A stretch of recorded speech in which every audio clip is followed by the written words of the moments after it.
Hello, আসসালামু আলাইকুম আরহামতুল্লাহ বারাকাতুহু।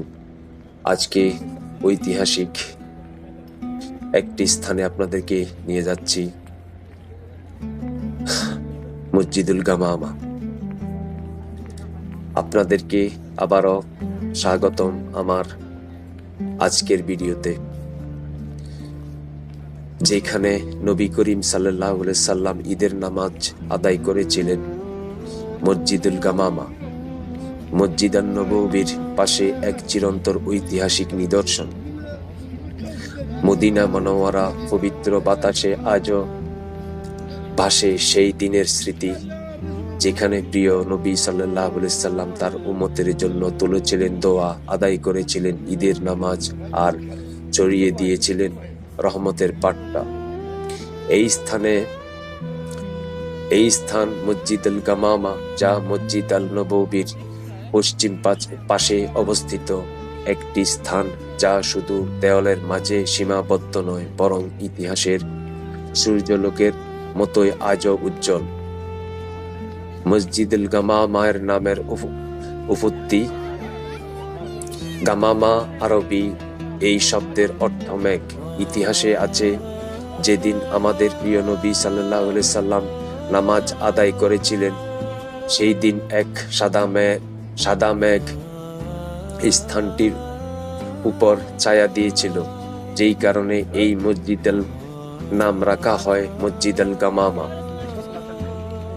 মসজিদুল গামামা মানে মেঘের মসজিদ। এই মসজিদ নামে যেন লুকিয়ে আছে রহমতের ইঙ্গিত আর নবী করিম সাল্লাল্লাহু আলাইহি সাল্লামের প্রতি আল্লাহর বিশেষ কৃপা।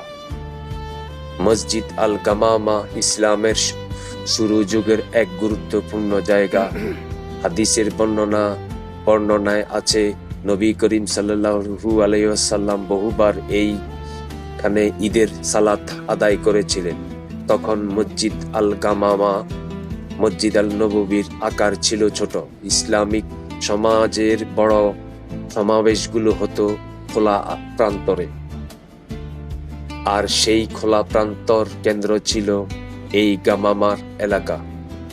এইখানে চড়িয়ে নবী করিম সাল্লাল্লাহু আলাইহি সাল্লাম ঈদের খুতবা দিতেন, সাহাবায়ে কেরামকে দিতেন শান্তির বাণী, আর উম্মতের ঐক্যের বিষয়টি সবচেয়ে বেশি গুরুত্ব দিতেন। বৃষ্টির প্রার্থনার ইস্তেসকা নামাজ। মসজিদ আল গামামা আরো বিখ্যাত একটি ঘটনাকে কেন্দ্র করে। একবার মদিনায় দীর্ঘ খরা দেখা দেয়, মানুষ তৃষ্ণায় কাতর, জমিন ফেটে গেছে। তখন সাহাবায়ে কেরাম নবী সাল্লাল্লাহু আলাইহি সাল্লামকে অনুরোধ করেন, হে আল্লাহর রাসূল, আমাদের জন্য দোয়া করুন। নবী সাল্লাল্লাহু আলাইহি সাল্লাম এই স্থানেই নিয়ে আসেন মানুষকে। তিনি হাত তোলেন আকাশের দিকে আর দোয়া করেছিলেন বৃষ্টির কামনায়। হাদিসে আছে, দোয়ার শেষ হতেই মেঘ জমতে থাকে আর অল্পক্ষণেই নেমে আসে বরকতময় বৃষ্টি। সেই মেঘের স্মৃতিতে এই স্থান পায় গামামা নাম। মসজিদ আল গামামা শুধু একটি মসজিদ নয়, একটি মদিনার ইসলামিক ইতিহাসের জীবন্ত দলিল। এইখানে নবী সাল্লাল্লাহু আলাইহি সাল্লাম ঈদের নামাজ আদায় করেছিলেন। এইখানে তিনি ইস্তিসকা বৃষ্টির দোয়া করেছিলেন। এইখানে ছিল নবীর সবচেয়ে বড় জামাতের কেন্দ্র। ইসলামিক শাসন ব্যবস্থা, বিভিন্ন ঘোষণা এখানে দেয়া হতো। সময়ের সঙ্গে এই স্থানটি মসজিদে রূপান্তরিত হয়। উমাইয়া যুগে, আব্বাসী যুগ, মামলুক, পরে ওসমানিয়া, প্রত্যেক যুগে যুগে কিছু না কিছু নবায়ন করা হয়। এর স্থাপত্য পুরনো হিজরি শৈলী, মোটা দেয়াল, ছোট গম্বুজ আর নিভৃত শান্ত পরিবেশ আজও সেই প্রাচীনতার ছাপ বহন করে। বর্তমানে মসজিদ আল গামামা আজও যারা মদিনায় যান, মসজিদ আল গামামা মসজিদ আল নববীর দক্ষিণ পশ্চিম দিকে হাঁটলেই সেখানে পাবেন এই ঐতিহাসিক স্থাপনটি।